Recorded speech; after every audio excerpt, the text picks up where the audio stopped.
창세기 4장 17절에서 24절까지 찾았죠? 창세기 14장 17절에서 24절까지 아브라함이 그돌라오멜과 그와 함께한 왕들을 쳐부수고 돌아올 때 소돔 왕이 시의 골짜기 곧 왕의 골짜기로 나와 그를 영접하였고 살레망 멜기세덱이 떡과 포도주를 가지고 나왔으니 그는 지극히 높으신 하나님의 제사장이었더라. 그가 아브라함에게 축복하여 이르되 천지의 주제이시오 지극히 높으신 하나님이여 아브라함에게 복을 주옵소서. 너희 대적을 내 손에 붙이신 지극히 높으신 하나님을 찬송할지어다 하며 아브라함이 그 얻은 것에서 10분의 1을 멜기세덱에게 주었더라. 소돔 왕이 아브라함에게 이르되 사람은 내게 보내고 물품은 내가 가지라. 아브라함이 소돔 왕에게 이르되 천지의 주제이시오 지극히 높으신 하나님 여호와께 내가 손을 들어 맹세하노니 내 말이 내가 아브라함으로 치부하게 하였다 할까 하여 내게 속한 것은 실 한 오락이라도 들매끈 한 가지도 내가 가지지 아니하리라. 오직 젊은이들이나 먹을 것과 나와 동행한 아넬과 에스골과 마불의 분깃을 제할지니 그들이 그 분깃을 가질 것이니라. 아멘. 이게 이제 여기 보면 10분의 1이라는 것을 주는 게 처음으로 나오는 거예요. 네. 10분의 1이 등장하는 거예요. 자, 이거 지금 이제 이 배경이 뭐냐면은 그 조카 롯이 이제 아브라함하고 양을 치다가 서로 이제 그 양치기들끼리 분쟁이 일어나 갈랐습니다. 그래서 소돔과 고모라의 넓은 들을 롯이 그쪽으로 갑니다. 그리고 아브라함은 이제 반대편으로 가게 되고요. 근데 이 당시 이제 가나안 땅에는 말하자면 이 왕들이 여러 명 있었는데 이런 뭐 중앙 집권적인 국가 같은 이런 뭐 그 나라들이 아니고요. 족장들의 나라예요. 우리가 고려 시대나 뭐 이렇게 생각하면 알겠지만은 그 왕건도 보면은 각 지역에 족장들 있잖아요. 족장들. 연합한다고. 그래서 그게 이제 왕비가 왜 많으냐 하면은 그 족장이 그쪽의 족장의 딸들을 아내로 들이는 거예요. 이렇게 해가지고 그 혼인을 해가지고 어떤 어떤 정치적 결합이 그런 식으로 일어나는 거예요. 그래서 왕건이 보면은 그 지역의 족장들을 이렇게 연합을 하는 거하고 똑같은 거예요. 그런 식의 지금 이 왕들이 어떤 왕들이냐면은 우리가 말하는 중앙 집권적인 국가, 그러니까 그런 어떤 그 중앙 집권적인 국가가 아니고 각 지역에 이렇게 좀 하나의 어떤 지역을 다스리는 이런 그 왕들이에요. 이런 거를 중앙 집권적인 국가가 아니고 예를 들면 한 도시의 성주 같은 그런 왕이에요. 고려도 마찬가지예요. 고려도 나중에는 뭐 중앙집권적인 국가가 되지만 중앙집권적인 국가는 조선이 중앙집권적인 국가예요. 왕이 시험을 보고 관리를 파견해가지고 직접 그 지역에다가 관리를 파송을 해요. 그럼 그걸 중앙집권적인 국가가 되는 거예요. 그러나 고려 사회는 아직 중앙집권적인 국가가 아니에요. 그 지역의 족장이 그 지역을 다스리는 거예요. 이런 식으로 연합이 돼가 있단 말이에요. 그러니까 지금 요거는 그보다 훨씬 더 전이에요. 아주 전이죠. 그러니까 이거는 중앙 집권적인 어떤 그런 국가를 이뤘다기보다는 각 지역에 벌써 그 가나안 땅에 왕이 왜 이렇게 많아? 두 패로 나라가 쌓았는데 14장 1절에 보면 당시에 시날왕 아무나벨과 엘리살왕 아리옥과 엘람왕 그돌라오멜과 고임왕 디다리 요게 한 패고 그다음 2절에 소돔왕 베라와 고모라왕 비르사와 아드마왕 시납과 스보임왕 세메벨과 벨라 곧 소알람과 싸우니라. 두 패로 이제 그 지역에 말하자면은 이제 그 지역을 놔두고 이렇게 서로 어떤 그 소규모 어떤 정치 세력들이 소규모 정치 싸우는 거예요 지금. 가나안 땅에 왕이 이렇게 많아요. 그게 그 애국가 같은 중앙 집권적인 국가를 이루지 못한 거예요 지금. 이렇게 보면은 이들이 다 시딤 골짜기 지금의 염해 모였더라. 사해 바다 말하는 거예요. 염해. 이들이 12년 동안 그돌라오멜을 섬기다가 제 13년에 배반한지라. 그러니까 이제 그돌라오멜이 말하자면은 그 패권을 쥐고 그돌라오멜의 말을 듣고 있었는 거예요. 그래서 지금 그돌라오멜의 그 패가 1절에 나오는 시날 왕, 아브나벨, 엘리살 왕, 아리옥, 엘람 왕, 그돌라오멜. 이 그돌라오멜이 엘람 왕인 거야. 이 사람 중심으로 하나의 이제 패를 이루는 거고. 배반해가 나온 사람은 2장에 소돔 왕, 베라, 고모라 왕. 소돔과 고모라 있죠? 예. 그러니까 이게 이제 도시 이 하나의 뭐 아까 도시 국가 같은 개념이에요. 그 성주 같은 거에 따지면 성주. 소돔 왕 베라와 고모라 왕 비르사와 아드마 왕 시납과 스보임 왕 세메벨과 벨라 왕 곧 소알 왕과 싸우니라. 소돔과 고모라 소알도 나오고 그죠? 이게 이제 이렇게 싸우는 거예요. 이런 배경을 갖고 있다. 9절에 보세요. 14장 9절에 엘라망 그돌라오멜과 고이망 디달과 시날랑 아브라벨과 엘리살랑 아리옥 네 왕이 곧 그 다섯 왕과 맞서니라. 다섯왕은 8절에 보면은 소돔 왕과 고모라 왕과 아드마 왕과 스보임 왕과 벨라 왕 곧 소알 왕이 나와서 시딤 골짜기에 진을 치는 거예요. 이 다섯 왕은 9절에 엘람 왕 그돌라멜과 고임 왕 기달과 시날랑 아무멜과 엘라 왕 엘라살랑 아리옥이 네 왕이 그 다섯 왕과 맞서니라. 지금 지금 맞서가지고 싸우는 거예요. 이렇게 이해가 됐죠? 이렇게 지금 전쟁하고 있는 거야, 전쟁하고. 이렇게 도시의 어떤 한 성주 같은 거야. 도시의 한 성주들. 이런 걸 지금 왕이라고 표현한 거예요. 소돔과 고모라 이야기는 뭐 뒤에도 나오잖아요. 이제 소돔과 고모라가 멸망하는 것 됐어. 10절에 시딤 골짜기에는 이제 사해 골짜기에 역청 구덩이가 많은지라. 역청은 이제 이게 뭐냐면 석유의 석유 역청. 이해가 됐어요? 역청 구덩이. 역청이라는 게 아스팔트 우리가 하고 나면 비치 같은 건데 그거는 정제해가 나온 거고 하여튼 그 석유가 이렇게 솟아나면 그게 중동이잖아요. 이렇게 나면 그 역청이라고 그러거든요. 그 모세 이야기 때 보면은 그 바로가 이스라엘 백성을 학대할 때요, 그 벽돌로 그 성을 짓게 만들 때 보면 역청, 진흙 그 역청을 이렇게 그 벽돌에다가 역청을 그거 보고 어떤 사람들이 여기 석유 나겠다 해가지고 시추했다 그러잖아요. 역청.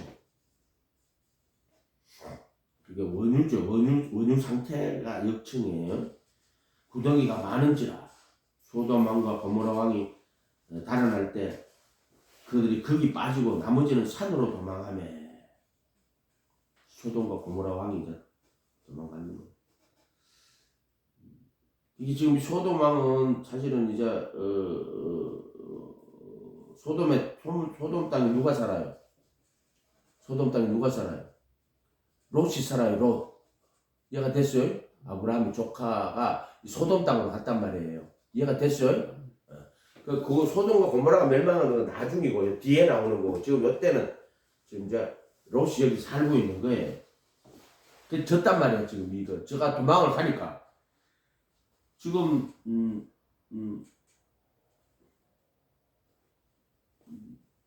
이 소돔왕이 도망을 가니까 어떻게 됐어요? 소돔왕이 도망을 가니까 롯도 그 적들에게 지금 이제 잡혀간 거예요. 잡혀간 거예요. 그래서 아브라함이 그 이야기를 듣고 이제 12절에 소돔에 거주하는 아브라함의 조카 롯도 사로잡고 그 정원에 열악하여 갔더라. 그래서 아브라함이 자기 집에 길리운 사람들 데리고 가서 그걸 쫓아가 가지고 데리고 오는 거예요. 그래 아브라함도 저렇게 따져 보면은 족장이에요. 아브라함도 족장이에요. 족장. 그래서 14절 아브라함이 그의 조카가 사로잡혔음을 듣고 집에서 길리우고 훈련된 자 318명을 데리고 단까지 쫓아가서 그와 그의 가신이라고 되어 있죠. 가신. 그 나뉘어 밤에 그들을 쳐부수고 다메섹 왼편 호박까지 쫓아가서 모든 빼앗겼던 저물과 자기의 조카 롯과 그의 저물과 또 부녀와 친척을 다 찾아왔더라. 쉽잖아요, 그죠? 그 가나안 땅에 산다는 게 쉽잖아요, 이렇게. 왜냐하면 각 지역의 도시를 중심으로 해가지고 지금 우리가 말하는 큰 도시는 아닐 거예요. 그 족장 세력들이 이렇게 지금 서로 이제 겨루고 있는 거예요. 그 롯이 붙잡혀 갔는 거예요. 지금 소돔왕하고 이쪽은 이제 롯이 거기 살고 있었거든요. 17절에 아브라함이 그돌라오멜과 그와 함께한 왕들을 쳐부수고 돌아올 때 소돔왕이, 그럼 소돔왕은 이제 롯이 살던 곳의 왕이에요. 찾아온 거예요. 지금 말하자면 시의 골짜기 곧 왕의 골짜기로 나와 그를 영접하였고 소돔왕이 영접하는 거예요. 이제 아브라함을. 왜? 지가 지금 전쟁에 져가지고 도망갔는데 롯이 원래 소돔에 살았는데 다 붙잡혀 갔잖아요. 그러니까 아브라함이 쫓아가가지고 지금 그돌라오멜 그의 함께 왕들을 쳐부수고 돌아오니까 소돔왕이 기분이 좋겠지. 왜? 자기 다 뺏기는데 찾아왔단 말이에요. 얘가 됐죠. 이렇게 그를 영접했어. 기쁘겠지. 소돔왕도 붙잡혀 갔는데 다시 찾아가 온 거야. 그러니까 이게 소돔왕 입장에서는 어떻게 했어요? 한번 생각해보면 자기 그 성에 있던 부녀들하고 뭐 전부 다 잡아갔단 말이에요. 그때 그 잡혀간 사람 중에 이제 롯도 있고 롯의 뭐 자녀들도 있고 이렇게 부녀들도 있고 이렇게 됐을 거 아니에요. 그럼 소돔 왕도 알겠지. 아 이거 롯 때문에 이제 그렇게 했다는 걸 알겠지. 그때 이제 누가 오냐 하면은 살렘 왕이 와요. 살렘 왕. 이 살렘 지역이 예루살렘 말하는 거예요. 멜기세덱이 그 살렘 지역의 왕이 멜기세덱인 거야. 살렘 왕 멜기세덱이 떡과 포도주를 가지고 나왔으며 딱 벌써 18절 떡과 포도주를 가지고 나오죠. 떡과 포도주는 누구를 이야기하는 거예요? 살렘 왕이 누구를 이야기하는 거예요? 예수님 이야기하는 거예요. 모형으로 주어진 거란 말이에요. 그렇게 살렘 왕이 멜기세덱이 떡과 포도주를 가지고 나오는 거야. 떡은 예수님 살이고 포도주는 예수님 피예요. 이거 이렇게 못 보면 이제 망하는 거지.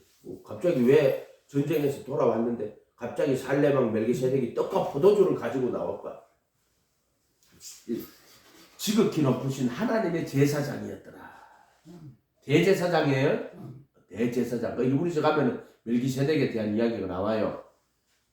예수님은 멜기세덱의 반찬을 쫓는 영원한 대제사장이에요. 멜기세덱의 하나님의 제사장이란 말이에요. 멜기세덱의 반찬을 쫓는.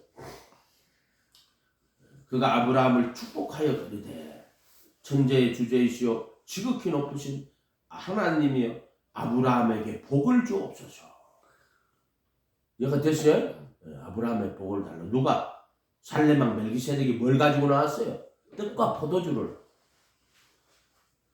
그 제자들에게 지금 예수님 마태복음 26장 26절에 자기 떡을 주시면 이는 내 살이니 먹으라.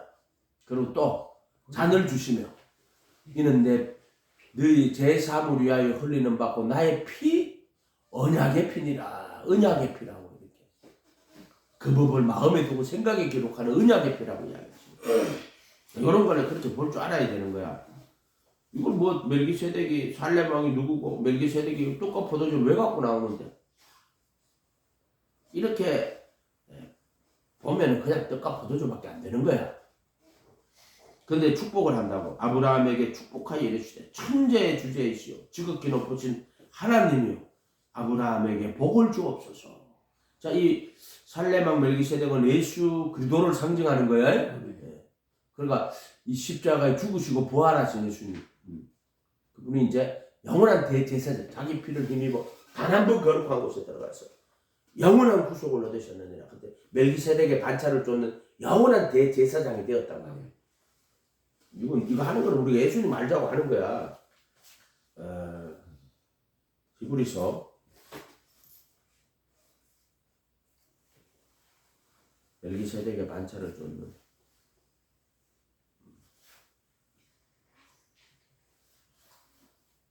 히브리서 5장 히브리서 5장 표시해놓고 히브리서 5장으로 가봐요.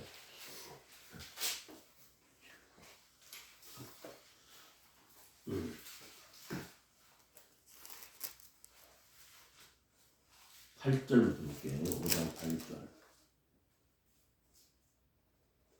5장 6절부터 6절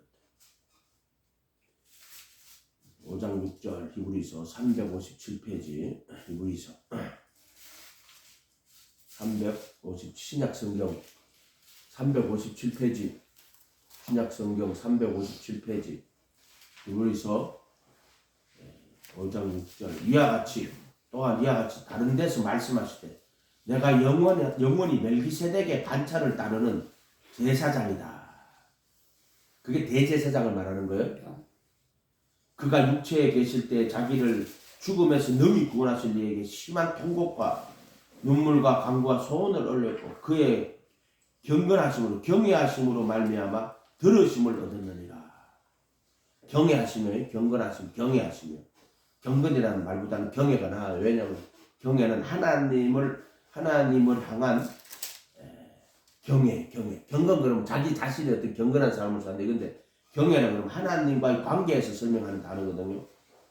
그가 아들이시면서도 받으신 고난으로 순종함을 배워 온전하게 되었은즉 그 고난을 통하여서 순종을 배워서 온전하게 되었다. 자기에게 순종하는 모든 자에게 영원한 구원의 권원이 되시고 이렇게 아들이시라도 받으신 고난으로 순종을 배운 거야.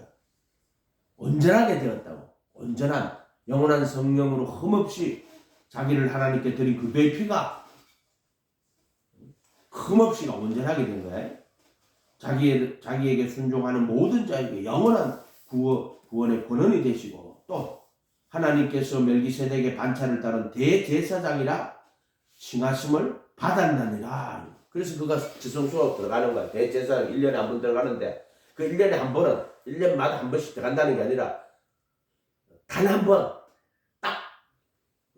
단 한 번, 그거는 1년에 한 번이 단 한 번이에요. 누가? 예수님이 죽으시고 부활하신 예수님이 자기 피를 힘입어 단 한 번 거룩한 곳에 들어갔었어. 하늘 성전이야. 거룩한 곳이 지성소가 하늘에 있는 성전, 손으로 짓지 아니한 이 창조에 속하지 아니한 아멘. 그 성전, 하늘 성전, 지성소가 언약궤 하늘 성전에 올라가셔서 거기서 자신의 피를 이 성전의 은혜 보좌, 그 언약궤 은혜 보좌 말하는 거예요. 그 두릅 천사들 있고 안에 이제 여호와 하나님께서 계시고 거기에서 그 속죄소, 그 언약궤 뚜껑을 속죄소라고 하는데 그렇게 모형으로 나타냈다 그랬잖아요. 하늘 성전에 가서 은혜의 보좌에 가서 그 보좌의 제단에다가 자신의 피를 뿌리는 거야. 예수님은 영원한 멜기세덱의 반차를 따는 대제사장이면 또 속죄 헌물, 그 자신의 피가 속죄 헌물이에요. 피는 예수님 피는 예수님의 혼을 이야기하는 거예요. 혼, 피가 혼이에요. 혼. 그래서 자기 혼을 속건 제물로 들으시 하나님 받았다고. 그 피가 자기 혼이에요. 혼. 이해가 됐어요? 생명이 혼이란 말이에요. 그 피가 혼을 상징하는 거예요. 살은 말씀, 피는 영, 생명. 이해가 됐어요? 멜기세덱의 반차를 따른 대제사장이라 칭하심을 받으셨느니라. 그래서 이제 이 예수님이 멜기세덱은 대제사장인 거예요. 11절에 멜기세덱의 가나인 우리가 할 말이 많으나 너희가 듣는 것이 두나무로 설명하기 어려우니라. 때가 오래되었으므로 너희가 마땅히 선생이 되었을 터이니 너희가 다시 하나님 말씀의 초보에 대하여 누구에게서 가르침을 받아야 할 처지이니 단단한 음식은 못 먹고 젖이나 먹어야 할 자가 되었도다. 이는 젖을 먹는 자마다 어린아이니 이게 뭐냐? 의의 말씀을 경험하지 못한 자요. 단단한 음식은 장성한 자의 것이니 요게 이제 고린도전서에 가면은 그리스도 안에서 육신에 속한 자를 그리스도 안에서 어린아이라 그래요. 그래서 고린도서 3장 1절에 가면은 그리스도 안에서 육신에 속한 자, 곧 그리스도 안에서 어린아이라 그래요. 이것은 의의 말씀을 경험하지 못한 자예요. 의의 말씀 뭐예요? 그게 이제 그리스도의 복음을 의의 말씀이라고 하는 거예요. 의의 말씀. 십자가를 이야기하는 거예요.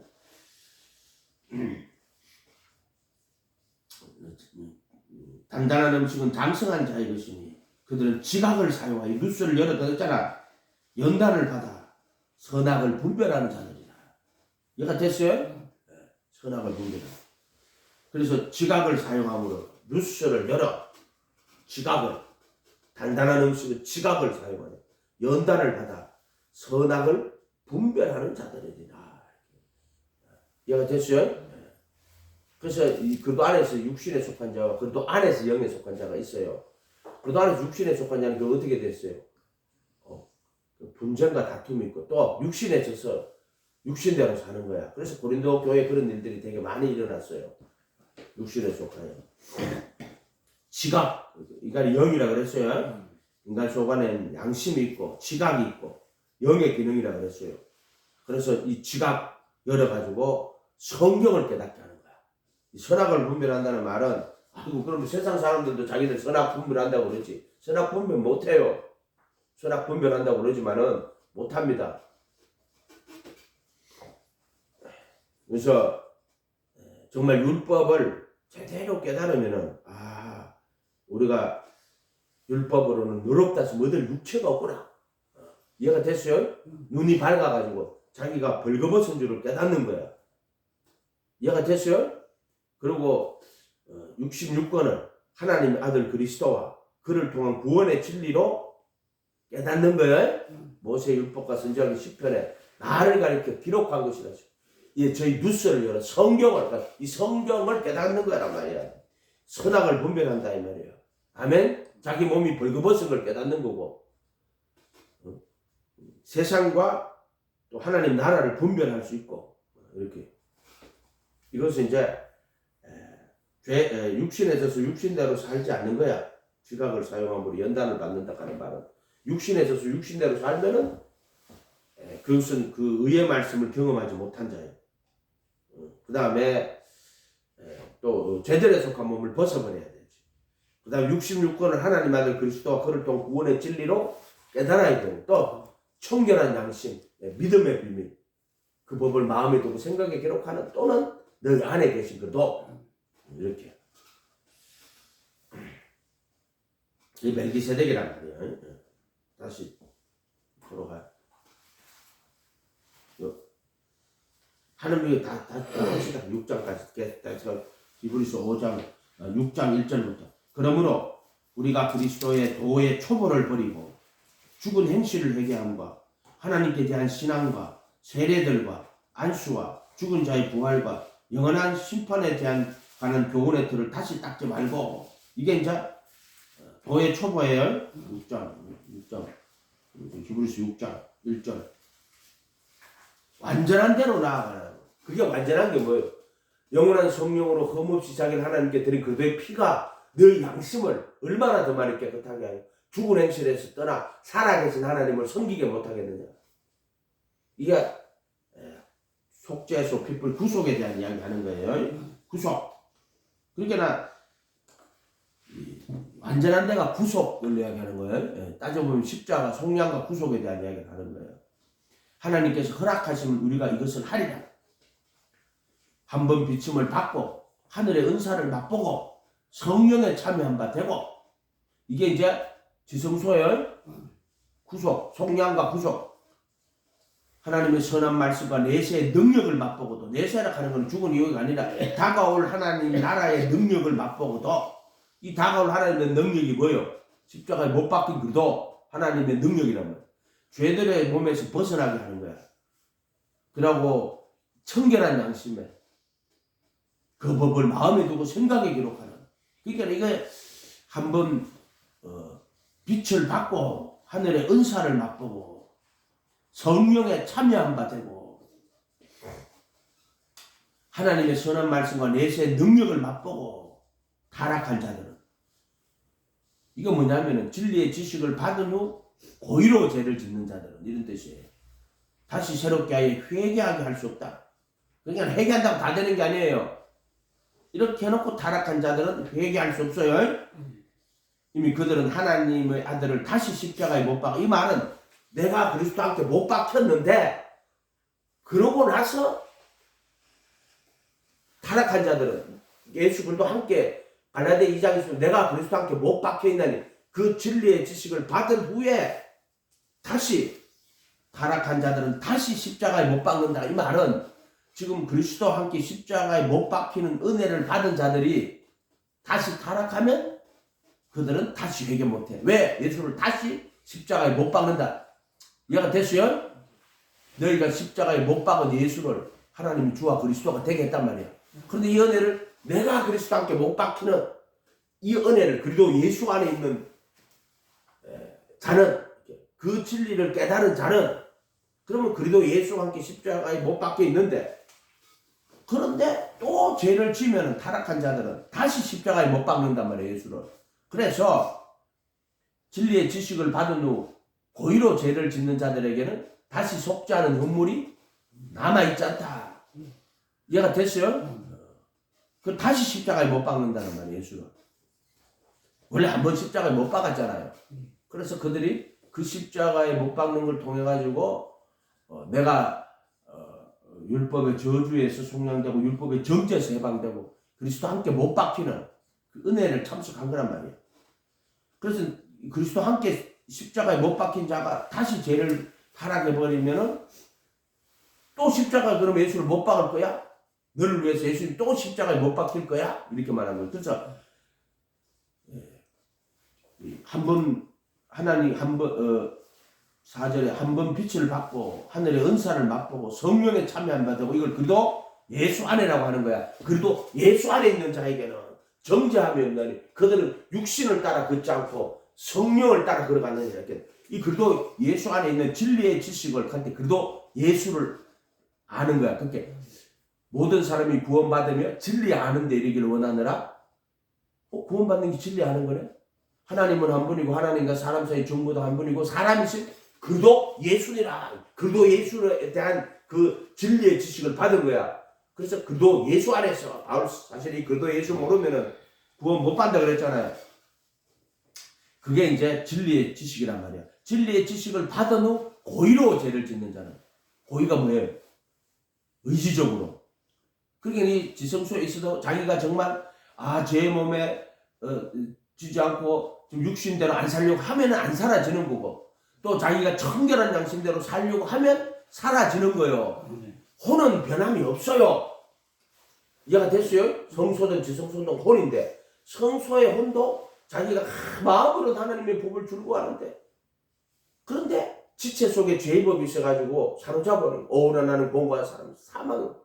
그러나 지성소는 정과 욕심이 십자가에 못 박힌 그래도 예수 안에 들어갔단 말이야. 그래서 자기가 육신에 져서 육신대로 안 살려고 발부동 치면 육신대로 안 살아져요. 그리고 청결한 양심, 믿음의 비밀, 하나님의 법을 그 법을 마음에 두고 양심, 청결한 양심. 그래서 그 법을 마음에 두고 생각에 기록했기 때문에 자기가 하나님의 말씀대로 살려고 하면 사라져요. 이걸 그리스도인의 자유라고 한단 말이야. 이해가 됐어요? 이런데 고의로 죄를 짓는 자는 타락한 자들인 거야. 자, 이브리서 10 고의로 죄를 짓는 이브리서 10장, 이브리서 10장 20 20절.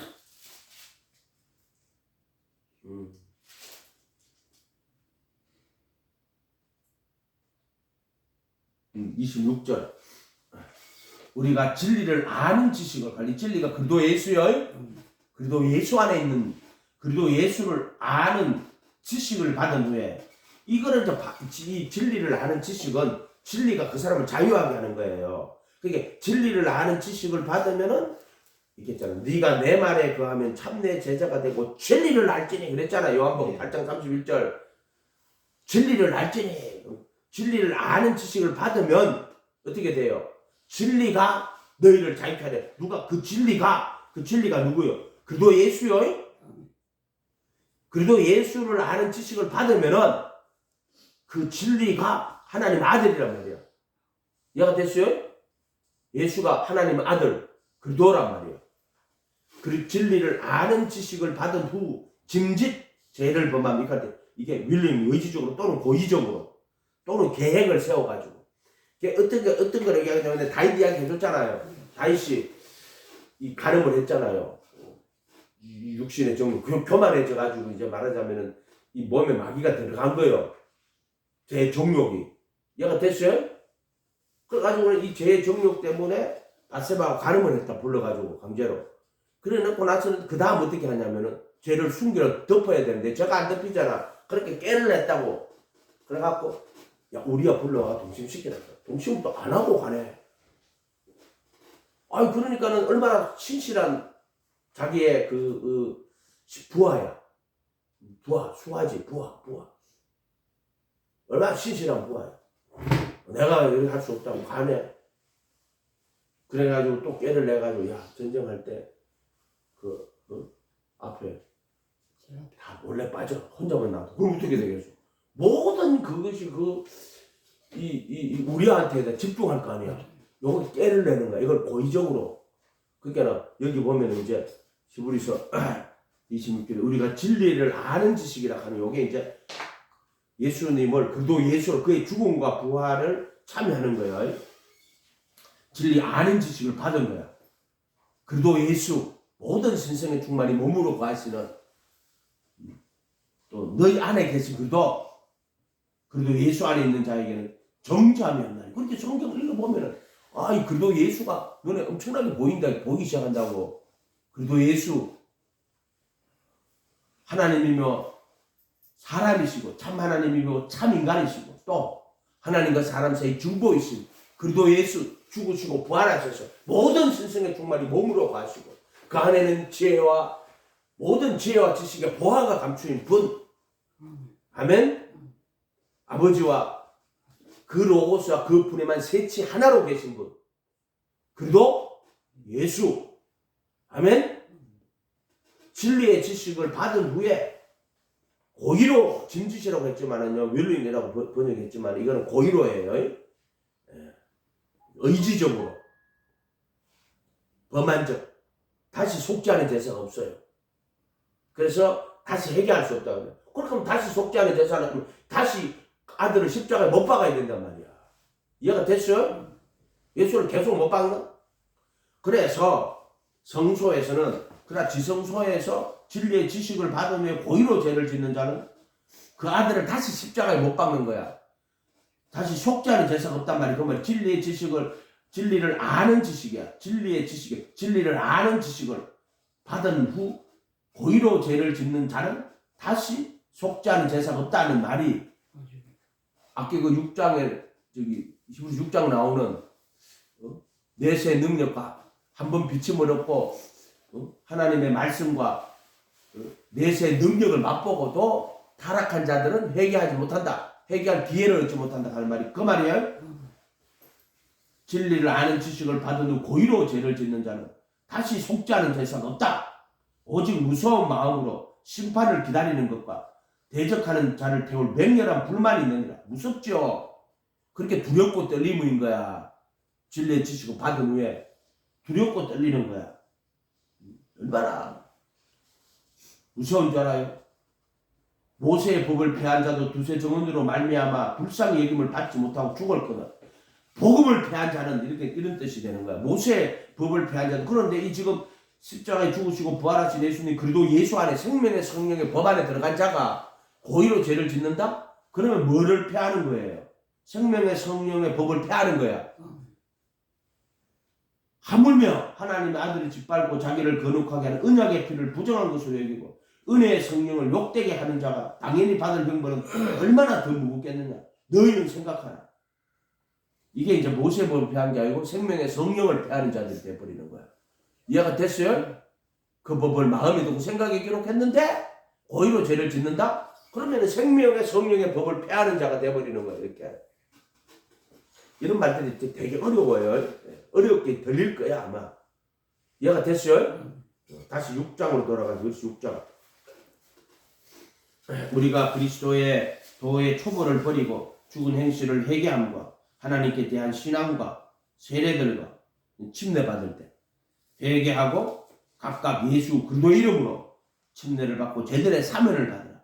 그래야만 성령의 그 선물을 받게 될 것이다. 이제 이게 물은 뭐라 그랬어요? 그냥 예식을 참석해갖고 나 이제 세례 받은 유아 세례 받은 이런 개소리 하지 말았겠어요? 물론 제자가 되어서 그분의 말씀을 배우고 그 말씀에 그하는 걸 물이라고 한다 그랬어요? 근데 분명한 예식으로 주어진단 말이야. 침례식이라는. 그러나 그걸 침례식으로 받아야 가지고 우리 이제 침례 받았는데 이런 식으로 하면 안 돼요. 회개도 아이고 나 기도실에 가서 회개했는데 개소리하고 자빠졌어요. 회개가 뭐예요? 턴해가지고 이제 예수님 모시고 예수님의 제자가 되어 예수님의 가르침을 거하겠습니다. 이걸 회개라고 하는 전인적인 것이고 전 삶을 통하여 나타나는 거예요. 회개가 근데 기도실에 가서 회개했는데 기도원에 가서 회개했는데 너희 전 인생을 통하여서 회개의 삶을 사는 거예요. 예수님을 주로 모시고 하나님의 나라의 백성 의를 구하는. 이해가 됐어요? 이걸 회개라고 하는 거고 자꾸 죄의적이 되어버렸단 말이에요. 죄의가 진리로 무엇을 증거하는가. 그래서 물론 침례는 제자가 돼가지고 그분의 말씀 배우고 그 말씀에 거하는 삶을 이야기하는 거예요. 믿기만 하면 왜 교파가 돼가 교리로 만들어갖고 진리를 교리로 만들고 교회를 교파로 만들고 말씀을 교리로 만들고 믿음을 지적 동의로 만들어버린 자들이야. 진리를 제의로 만들어버린 자들이란 말이야. 침례식이나 또 성찬이나 이걸 그 진리로 받아들이고 그 살과 피에 참여하지 못하는 자는 그냥 그래서 화채설을 만들어갖고 우리 가톨릭 교회가 들어가지고 가톨릭 교회가 제공하는 이 떡과 포도주 예배가 그들은 미사라 그래요. 우리도 예배라고 하지만 그들은 미사라 그래요. 그래서 미사를 떡과 포도주 준다고 포도주는 저것만 마시고 떡은 성도들만 주고 그 화채라고 그러고 이거는 이제 이것은 사제들의 기도로 말씀과 기도로 그렇게 떡과 포도주가 예수의 살과 피로 바뀐다. 그게 화채설이에요. 그래갖고 그걸 먹으면 당신들은 예수님의 살과 피에 그 은혜에 참여한 자가 됐다고. 이런 식의 제의적인 종교로 만들어버리는 거야.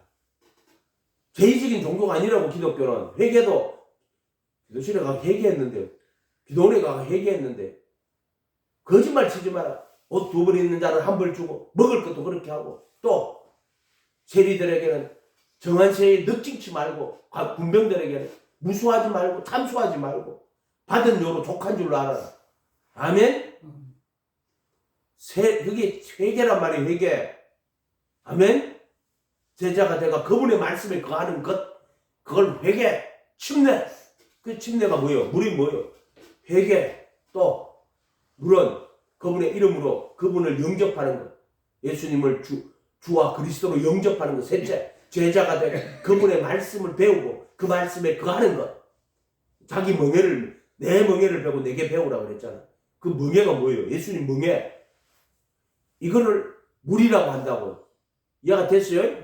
제의로 떡 만들어 버렸단 말이에요. 그 자들은 제의로 회개도 제의로 만들고 침례도 제의로 만들고 성찬도 살과 피에 참여하는 거라고. 성찬 떡을 주고 먹고 그게 그 진리로 그 예수를 받지 못하면은 그 진리로 그 예수를 받지 못하면 껍데기로 다 쳐받는 거 먹는 건데. 그러니까 그도 할례가 없는 거라고. 내가 그리스도와 함께 못 박히는 제들에 속한 몸을 벗어버리고 그리스도의 할례를 받았는데 지금 그리스도의 할례 다 없애버린 자들이야. 그 자들 전부 다. 교파가 돼가지고 교회를 교파로 만들고 말씀을 교리나 도그마, 게리그마로 만들고 그 다음에 믿음을 지적 동의로 만들어버린 자들이라고. 철학에 속한 자들이야. 철학에 속한 자들. 이해가 됐어요? 정확하게 알아야 돼요. 그래서 보세요. 6장 4절 한 번 빛을 받고 하늘의 은사를 맛보고 성령에 참여한 바 되고 하나님의 선한 말씀과 내세의 능력을 맛보고. 이게 다 어디 있어요? 그래도 예수 안에. 성소가 아니고 지성소요. 내가 그래도밖에 못 박히고 내 안에 그래도가 사는.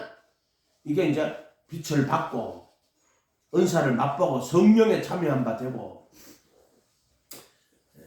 하늘의 선한 말씀과 내세의 능력을 맛보고. 내세의 능력은 다가올 하나님의 나라의 능력을 맛보고 이런 뜻이에요. 타락한 자들은 다시 새롭게 하여 회개하게 할 수 없어요. 이는 그들이 하나님의 아들을 다시 십자가에 못 박는 거예요. 지금 자기가 그렇게 못 박히는 은혜를 받은 자가, 이해가 됐어요? 속량의 은혜를 받은 자가 그들의 몸으로 거룩하게 구분한 이브리서 10장 10절. 그래서 율법의 저주에서 속량하고 율법의 정죄에서 해방하고 정과 욕심을 못 박아 주시고 정사와 근세를 벗어버리고 승리하게 하신 그런 내고 이 속죄소 피 뿌려서 청결한 양심의 믿음의 비밀. 그런데 타락한 자들은, 그래서 내가 이 지성소에 들어간 자가 다시 타락할 수가 있습니까? 타락할 수 있어요. 이거는 다시 십자가에 못 박는다는 말은. 이해가 됐어요? 그 십자가의 은혜를 받은 자들이 타락하는 거예요. 요즘은요 죄를 지면서도 나는 예수님이 다 모든 걸 다 이루셨기 때문에 우리는 믿기만 하면 된다. 만약 우리가 믿기만 하고 구원받지 않는다면 그 모든 대가를 지불하신 예수님을 모욕하는 건데 있지라고 잡아줬어요. 그게 누구냐? 그게 이제 보네퍼가 이 값싼 은혜를 이야기하면서 이 자들은 그렇게 이야기한다고.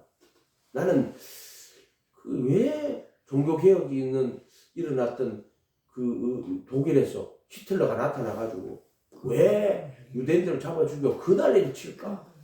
벌써 그 보네퍼 책을 보면은요, 그 독일이 값싼 은혜에 완전히 취해가 있는 자들이야. 값싼 은혜. 지금 내가 하는 걸 하면 쉬운 빌립이죠. 이해가 돼서 믿기만 하면 그게 취해가 있다. 그래서 독일이라는 개신교 국가에서 히틀러라 하는 악한 자가 나와가지고 하나님의 백성이라는 유대인들을 600만 명이나 학살하고 죽이는 그 짓이 왜 났을까?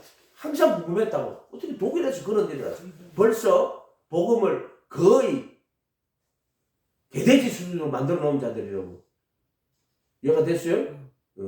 보네퍼 나를 따르라가 그게 마태복음을 산상수훈을 해석해 놓은 거예요. 보네퍼 나를 따르라. 요새 읽고 있는데, 전에도 읽었는데, 며칠 전에 그 은혜, 그 이야기를 하고 나니까, 값싼 은혜, 그 이야기 하고 나니까, 저 책 읽고 싶어서 읽는데, 그 옛날에 읽을 때하고 지금하고 완전히 달라요. 읽는데. 나는 깜짝 놀랐어. 내가 가르치고 그대로 가르치더라고. 보네퍼.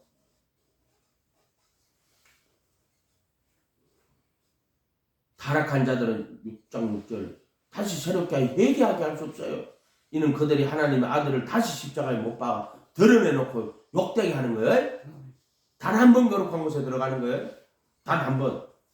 땅이 그 위에 자주 내리는 비를 흡수하여 밭가는 자들이 쓰기 합당한 채소를 내면 하나님께 복을 받고, 만일 가시와 엉겅퀴를 내면 버림을 당하고 저주함에 가까워 그 마지막은 불사름이 되리라. 사랑하는 자들아, 우리가 이같이 말하나 너희에게는 이보다 더 좋은 것 곧 구원에 속한 것이 있음을 확신하노라. 어쨌든 이거 잘 해야 돼요. 다시 돌아가요. 11조 이야기하다가 우리가 와가지고 지금 이렇게 됐는데, 여기 보면 이제 멜기세덱에 대한 이야기를 했어요. 14장, 창세기 14장 18절 살레망 멜기세덱이 떡과 포도주를 가지고 나왔어요. 이제 예수님을 그 아들이신지라도 고난 받으심으로 순종함을 배워 온전하게 되었음죠. 이와 대해서 예수님 어떻게 대제사장이 된가요? 흠없이 자기를 하나님께 드린, 그래도 예수님 말하는 거예요. 흠없이 자기 하나님께 드린 그리도가 예수예요. 그리도 예수란 말이에요. 자기 필요, 떡과 포도주가 자기의 살과 피를 가지고 오시는 거란 말이에요. 그 아브라함의 축복하는 거죠. 멜기세덱이. 천지의 주제요 지극히 높으신 하나님이요 아브라함에게 복을 주옵소서. 이게 멜기세덱이 아브라함에게 기도해 주는 거야 지금. 떡과 포도주를 갖고 나와가지고 자신의 살과 피를 내주시면서 그의 죽음과 부활에 참여하게 하시는 걸 여기다 적어놓은 거야. 죽음과 부활에 참여하게 하는 거를. 그래서 이 복을 받고 그 다음에 15장으로 가면 15장 가면 이후에 15장 1절에 이후가 뭐요? 멜기세덱에게 받아가지고 떡과 포도주를 가지고 나와가지고 아브라함에게 축복하신다고. 이후에 자 아브라함은 19절에 축복하 이르되 천지의 주제이시오 지극히 높으신 하나님이여 아브라함에게 복을 주옵소서. 또 복을 하면 또 막 땅에 막 성공해가 부자되고 개소리하고 하늘에 속한 신령한 복으로 복 주시되 그리고 안에서 택하여 그 사랑 안에서 거룩하고 의미 없게 하여 하나님 아들들이 되게 하시는 거라고. 그 죽음과 부활에 참여하는 거예요. 살과 피에 참여하는 거라고. 지극히 높으신 하나님이여 아브라함에게 복을 주옵소서. 너희 대적을 내 손에 붙이신 지극히 높으신 하나님. 그래서 이게 뭐냐 하면은 이 복이 뭐냐? 대적을 그 손에 붙인 거야. 아브라함 손에. 이걸 나타내는 거야. 대적을 그 손에 붙인 거야 지금. 얘가 됐어요? 그게 떡과 포도주에 참여하는 거야. 그의 살에 참여하고 그의 피에 참여하는 거야. 그래서 율법의 저주에서 속량되고 그래서 육신 안에서 걸어가지 않고 성령 안에서 걸어가고 또 청결한 양심의 믿음의 비밀. 그래서 악한 자가 만지지도 못하는 너희 대적을 내 손에 붙이신 지극히 높으신 하나님을 찬송하려고 다음에 아브라함이 그 얻은 것에서 10분의 1을 멜기세덱에게 주었더라. 자, 이 10분의 1을 아브라함이 멜기세덱에게 준 10분의 1을 뭔지 알겠어요? 아브라함이 멜기세덱에게 준 10분의 1이 이해가 됐어요?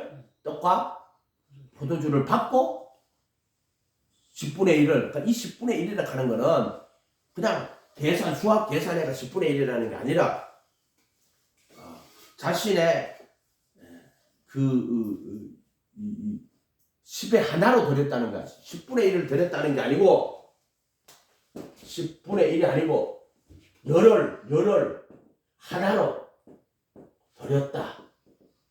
10분의 1이 가면 무슨 좀 장사하나? 10분의 1이 아니고 그 열을 하나로 드렸다. 이해가 됐어요? 이걸 10분의 1이라고 하는 거야. 그 열을 하나로 드렸다. 이해가 됐어요? 아멘? 열을 하나로 드렸다. 10분의 1이 아니고 열을 하나로 드렸다. 그 하나에 그래서 예수님이 뭐였어요? 오직 너희를 위하여 재물을 땅에 쌓아두지 마라. 오직 너희를 위하여 재물을 하늘에 쌓아두라. 그 열은 전체를 이야기하는 거예요. 그 전체를 그 10분의 1로 하나로 그에게 드렸다. 자도 묻고 살아야 되잖아. 그러나 마음 같아서는 내 목숨까지라도 내가 가진 모든 것이라도 주를 위해 다 드릴 수 있지만 이해가 됐어요? 이해가 됐어요? 무슨 말인지 이해가 됐어요? 그 열을 그 하나로 드렸다. 아멘? 이렇게 해석해야 된다고. 이해가 됐어요? 그래서 얼마나 감사해야 되냐면 그 살과 떡과 포도주를 받고 그 살과 피를 받고 그래서 감사해서 그래서 목숨도 내놓는 거고. 그래서 베드로가 보면서 예수님이 마가복음 9장에 나와 복음을 위하여 집이나 형제자매 어미 아비 자식이나 전토를 벌인 자는 금세 100배를 받되 핍박을 금하여 갖고 내세 영생을 얻지 못할 자가 없느니라고. 그 열을 하나로 드린 거야. 그 전체를 하나로. 이해가 됐어요? 한번 찾아볼까요? 마가복음 9장. 그러니까 얼마나 감사한 거예요. 살과 피를 받고 이거를 잘 영적으로 해서 살과 피를 받았어. 마가복음 9장. 감사와 기쁨으로 드려요. 마가복음 9장.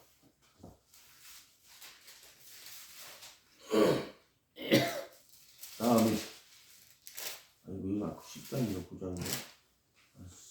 우리가 또 까먹잖아. 다음에 복음을 위하여.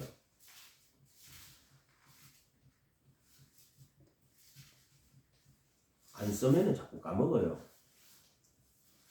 8장이네. 9장이라고 8장. 10장 29절, 10장, 9장, 10장 29절. 9장 29절에 10장 29절. 28절부터 볼게요. 베드로가 이르되 보소서 우리가 모든 것을 버리고 주를 따랐나이다. 예수께 이르시되 내가 진실로 너에게 이르노니 나와 및 복음을 위하여 집이나 형제나 자매나 어머니나 아버지나 자식이나 전토를 버린 자는, 이 버렸다 하는 말은 아버지를 내팽개 치고 이제 안 돌아가도 그 말이 아니고, 이 약한 인간들아, 너 예수 믿으면 족보에서 파내버리고 나한테 재산 10원도 못 줘. 이해가 됐어요? 그래서 나와 및 복음을 위하여 집이나 형제 자매 어머니나 아버지나 자식이나 전토를 포기한 자는, 아멘? 쫓겨난단 말이야. 집에서 예수 믿으면 쫓겨난단 말이야. 이 당시로 말하자면 예수가 지금처럼 그런 게 아니라 집에서 쫓겨난다고. 맞아요. 이해가 됐어요? 이해가 됐어요? 그래서 너 예수 믿으면은 너 내 족보에서 파버리고 너 재산도 10원도 안 물려주고 내 쫓아낸다. 협박을 한다고. 처음에 예수 믿는다 그러면 나와 및 복음을 위하여 집이나 형제나 자매나 어머니나 아버지나 자식이나 전토를 버린 자. 어떤 인간들은 예수 믿고 간다고 이제 아버지가 병들었는데 돌아보지도 않고 이걸 버린 자라고, 이 버린 자라고 해석하면 안 되고, 전토를 포기한 자는 버렸단 말이야. 포기를 했단 말이야. 그러니까 현세에서 집과 형제와 자매 어머니와 자식과 전토를, 아버지는 없다 그랬어요. 아버지는 한 분밖에 하늘에 계신 자, 아버지. 지도자도 한 분뿐이요. 그래도요. 그리고 아버지는 땅에 있는 자를 아버지라 하지 말라. 아버지는 한 분뿐이니 하늘에 계신. 또 땅에 있는 자를 지도자라고 하지 말라. 지도자는 그도밖에 없다고. 마태복음 23장에 나오는 거예요. 바리새인 서기관들이 지가 아버지고 지가 지도자인 거야. 그 왜 10장에 그렇게 해놓은 거란 말이야. 그도밖에 없어요. 지도자는. 이해가 됐어요? 이렇게 형제교회들이 그래서 이제 그런 거 갖고 형제교회 하는 거예요. 그러나 은사는 있어요. 목자로 주셨고 교사로 주셨고 복음 전하는 자로. 이해가 됐어요? 은사는 있어요. 그래서 예수께서 진실로 너에게는 나와 및 복음을 위하여 집이나 형제나 자매나 어머니나 아버지나 자식이나 전토를 버린 자라. 현세에서 집과 형제와 자매와 어머니와 자식과 전토를 100배나. 이거를 어머나 집과 형제 자매 어머니나 자식 아버지는 없고 전토를 100배나 받아. 어머니를 100배를 어떻게 받아요? 교회를 말하는 거예요. 교회. 여러분 진짜 교회는 가족이에요. 목숨까지도 줘요. 이해가 됐어요? 그게 교회예요. 교회. 예수님의 몸된 교회. 이해가 됐어요? 육신에 속한 자들은 형제 간에도 싸우고 서로 같이 못한다. 그러나 그래도 예수 안에는 한 몸이란 말이에요. 한 지체란 말이에요. 예수님이 머리고 우리가 그의 몸이라고. 그래도 안에서 한 몸이라니까. 이 말을요, 여러분 정말 잘 기억해야 돼요. 대개는요, 형제보다 더 나은 사람들도 있단 말이야. 내가 목회하면서 보니까 형제보다 더 나은 사람도 있었어. 형제 너 안 도와줘. 그러나 형제보다 아마 더 사랑해주고 아껴주시고. 그래서 그들의 자녀들은 내게 있으면 내 자녀와 같아요. 이해가 됐어요? 이해가 돼요? 함집사님 같은 분들. 근데 이제 내가 함집사님 성경 공부 좀 하자고 아무리 이야기해도 이 양반이 듣질 않네. 영의 세계는 어쩔 수가 없다. 에? 어쩔 수가 없다. 평생 나 대학 때부터 만나가지고 평생 지금까지 참 마음이 아프지. 그 수십 년 동안 변함없이 도와주시고 그런 사람들 있단 말이에요. 형제 같은 사람들. 아멘. 여러분 이 그리스도 예수 안에 몸된 교회 안에 들어간다는 거 얼마나 기쁘. 그런데 이거 모르는 자들도 있어요. 은혜도 모르는 자들, 그 사랑도 모르는 자들, 가치가 없는 자들이다 한마디로 말해가지고. 그렇게 내가 뭐라카더는 은혜 모르는 자들, 감사할 줄 모르는 자들 사귀지 마라 그랬잖아. 영진아, 내 사귀지 마라 그랬지 너한테. 알겠어요? 현세에서 집과 형제와 자매와 어머니와 자식과 전토를 100배나 받대. 100배를 받느냐? 내가 늘 부도고 말씀대로 돼야 돼. 100배나 받는데. 하나님은 말씀대로 해요. 근데 박해를 더 많이 받고. 이건 뭐예요? 이들이 이제 그리스도의 몸된 교회를 이루었는데 실제 초대교회 때 박해 얼마나 많이 받았어요. 정말 박해의 연속이었어요. 고난의 연속이었어요. 뭐 북한의 고난의 행군이 아니라, 북한에 보면 고난의 행군이잖아요. 김일성이 죽고 김정일이가 득대했는데 안 도와줘요. 김일성이 살았을 때는 모택동이도 도와주고 스탈린도 도와주고 서로 막 형제처럼 지냈다. 그것들도 그래 지냈어요. 근데 김일성이 죽고 나니까요 양식이 다 떨어지고 도와주지도 않고. 그래 고난의 행군이라고 하잖아요. 얘가 됐어요? 그 악한 놈들도 극하고 자빠졌는데, 근데 박해를 더 많이 받던 이 교회가, 이 신약교회가 얼마나 이 교회들이요 박해를 받았어요. 그러나 그들은 형제 자매 어머니 집과 형제 자매 어머니 그거 다 자기 집인 거예요. 그렇게 예를 들어 100가정이 있다. 그러면 그 집이 다 자기 집인 거예요. 아멘. 탐욕과 욕심이 아니고. 무슨 말인지 알겠어요? 요새는 부부가 결혼해가 더 가면은 저기 시어머니가 왔는데 문 안 열어줘요. 아주 악한 것들이요. 악해도 보통 악한 것들이 아니요. 그걸 세상 풍속이 당연히 그런 줄 알고. 유튜브 같은 데 보면은 시어머니가 왔는데 비밀번호를 가르쳐준다 안 가르쳐준다. 개 같은 년들이요. 목사님 욕하면 안 되는데요. 똑바로 깨달으라고. 선악을 분별할 줄 알으라고. 선악을 분별할 줄 알으라고.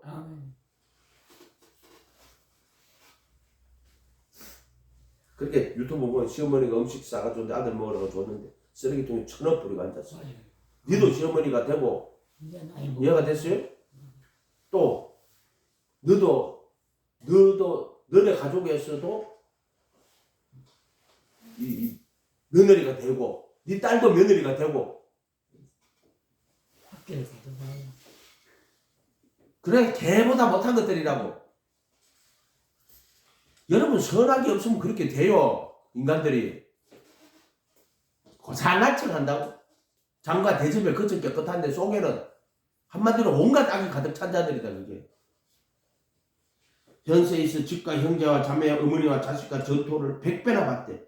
박해를 겸하여 받고 내세의 영성을 받지 못할 자가 없느니라. 아멘.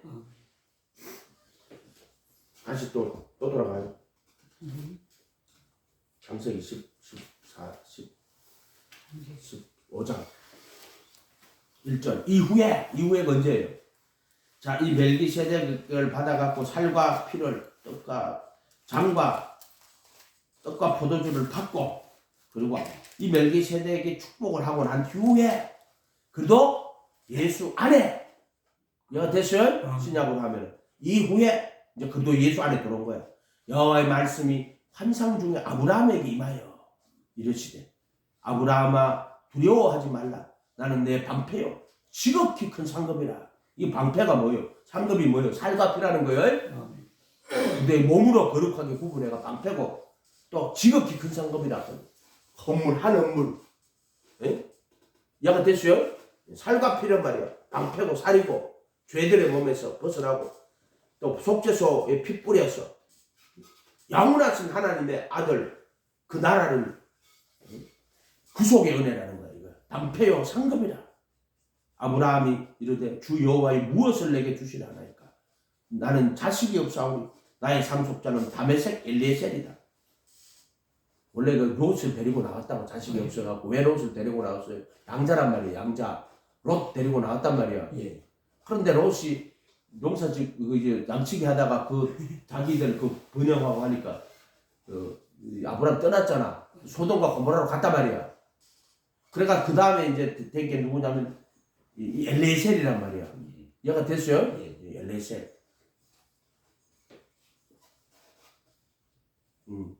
근데 중간에 어떤 누가 있었냐면은 85세 때 그 하갈이 종 하갈을 통해 가지고 이스마엘을 했는데 저기 누구지 사라하고 하갈하고 다투어가지고 쫓겨났잖아. 직접 쫓아내버렸잖아. 그 자식이 없는데 누가 있냐면 엘리에셀이 자식이 된 거야. 엘리에셀이 그게 상속자가 된 거라고. 상속자.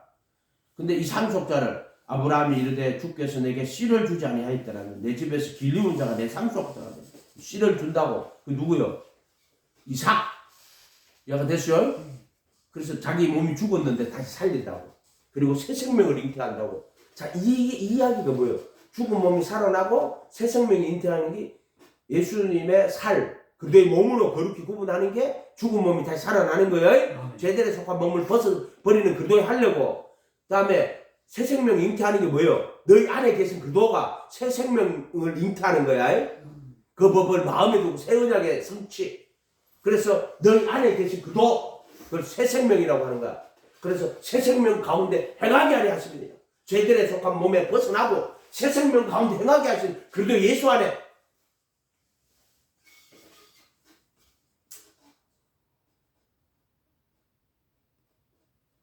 그를 이끌고 5절에 밖으로 나가는데 하늘에 우리는 무뼈를 보라. 내 자손이 이와 같지 않아요. 이거는 이제 아브라함의 할례에 속한 자고, 정말 이면적 유대인은 아브라함의 믿음에 속한 자인데 그 믿음을 가지고 인을 친 거예요. 인을 친 거라고. 인을 친 거. 그건 표면적 유대인은 이면적 유대인이고, 할례는 어디 받는 자다? 이면적 유대인은 몸에 받지 않고 마음에 할례 받은 자들이요. 그게 이면적 유대인이야. 할례는 마음에 하라고. 손으로 하지 않는 할례. 근데 아브라함의 육신의 자녀는 결국 어떻게 되냐면, 육신의 자녀는 결국에는 이제 그 언약이 살에 있는데 이제 할례 받는 거야. 이렇게 양피를 베는 거란 말이야. 그래서 출애굽할 때 보면 모세가 자기 아들 게르솜에게 할례를 안 준 거야. 그럼 하나님이 게르솜 죽이려고 그래요. 왜 그래? 이스라엘 자손이 아닌데 표면적 유대인이 아니라는 거야. 아브라함에게 할례에 속한, 즉 양피를 베지 않은 그 이스라엘 그 12지파에 속한 백성이 안 된다. 그래서 그걸 아브라함의 할례라고 하는 거고, 지금 그도의 할례, 이면적 유대인, 이해가 됐어요? 아브라함의 믿음에 속한 자들이란 말이에요. 그들에게는 그도의 할례가 주어지는 거야. 아브라함의 믿음에. 근데 지금 아브라함에게 육신에 속한 자는 아브라함의 할례, 양피를 베는, 이해가 됐어요? 이 아브라함의 할례하고 그도의 할례를 정확히 구분하라 그랬어요? 범죄와 육체의 무할례 할 때는 그거는 아브라함 할례를 말하는 게 아니고, 육체의 무할례 하는 거는, 육체의 무할례가 뭐냐면은, 육체의 무할례를 죽었다 하는 게, 갈라디아 5장 24절, 그리도 예수의 손 육체와 함께 정과 욕심 못 박는 거를 그리도의 할례를 그래. 육체와 함께 정과 욕심을 십자가에 못 박는 거. 그래서 육체의 무할례로 죽었다 하면 그리도의 할례를 받지 못한 자들을 육체의 무할례로 죽었다. 아멘? 골로새 2장 14절이야. 아멘? 자, 이 그리도의 할례 정확하게 알아야 돼요. 표면적 유대인이 이면적 유대인이에요. 아멘? 이렇게 된단 말이야. 그래서 6절에 아브라함이 여호와를 믿으니 여호와께서 이를 그의 의로 여기시고, 이 믿음이 뭐야? 지금 우리가 말하는 그런 믿음이 아니잖아. 지금 아브라함의 믿음. 그래서 그 뒤로 보면 이제 언약에 대한 이야기 쭉 내려가고요. 아브라함 믿음은 자기 몸이 죽었고 사라의 태도 죽었어. 그래도 약속을 의심하지 않고 또 믿음의 경과에 영광 돌리고, 저가 약속하신 것을 능히 이룰 줄 확신하였다. 그것을 저에게, 자기 몸도 죽었고 사라의 때도 죽었고, 그래서 그가 믿은 바 하나님은 죽은 자를 살리고 없는 것을 있는 것, 자기 몸이 죽은 걸 살리갖고 없는 것, 자손이 없는데 없는 것을 있는 것 같이 부르시는 여가시 그런 많은 민족의 조상이 되게 하려고 어떻게 그의 믿음 하나님은 그 은혜에 속하게 하여 믿음으로 대나니 그의 믿음 하나님은 죽은 자를 살리고 없는 것을 있는 것 같이 부르시는 아멘. 자기 몸이 죽음과 살아의 태의 죽음을 알고도 믿음이 약하지 않고 약속을 의심치 않고 믿음에 더욱더 영광 돌리고 저가 약속하신 것을 능히 이룰 줄. 그래 어떻게 됐어요? 죽은 몸이 살아났어. 그래가지고 이삭을 잉태해서 이게 구원이야. 이걸 상징하는 거란 말이야. 예수 아브라함뿐만 아니라 예수 우리 주를 죽은 자 가운데 살리신 이를 믿는 자에게는 그의 믿음을 의로 여기시느니라. 그래서 어떻게 됐어요?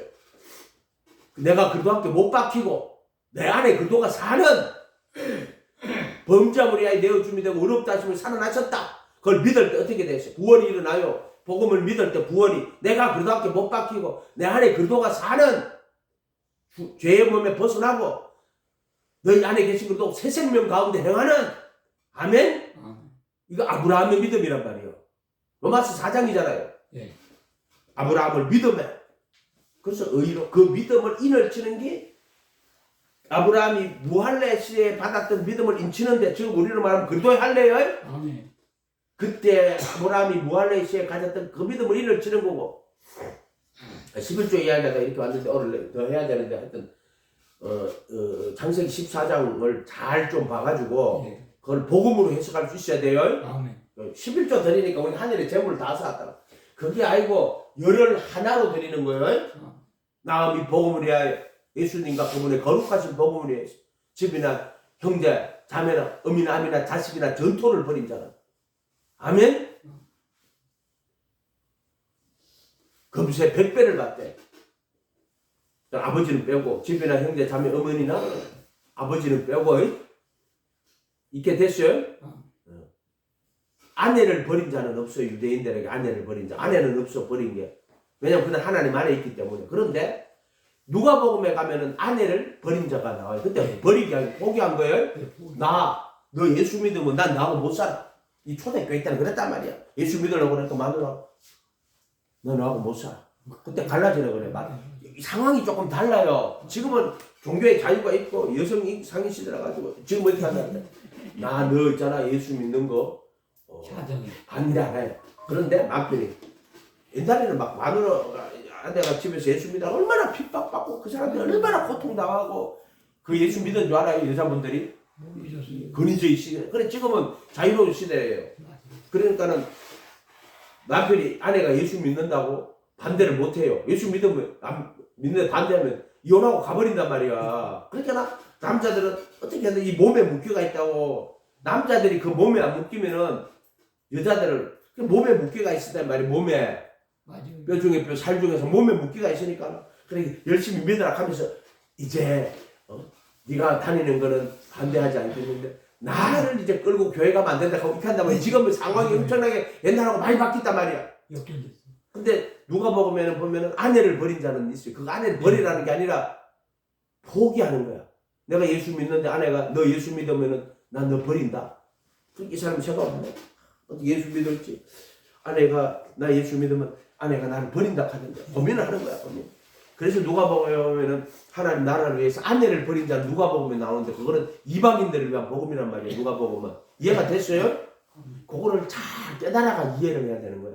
근데 이 새끼 예수 믿는 자가 아내가 여보 나 당신하고 살고 싶어요. 근데 버린다? 남편도 예수 믿는 아내한테 혹시 너로 인해 가지고 그 남편이 거룩함을 잊게 될지 어떻게 아느냐? 그래 자식들도 거룩하게 된다 이렇게 이야기하고 만약에 믿지 않는 사람에게 남편이나 아내가 있어 저 헤어지기를 원치 않으면은 그와 함께 살아요. 그러나 헤어지기를 원하는 자가 있거든 갈라서라고 딱 이야기해버려. 이해가 됐어요? 네 마음대로 하는 게 아니라 네 마음대로 법대로 하는 거예요. 우리 김주섭 씨가 법대로 하요. 법대로. 악한 법이 아니고 정말 진심으로 모세의 율법을 지키는 거야. 깨달아가지고. 이해가 됐어요?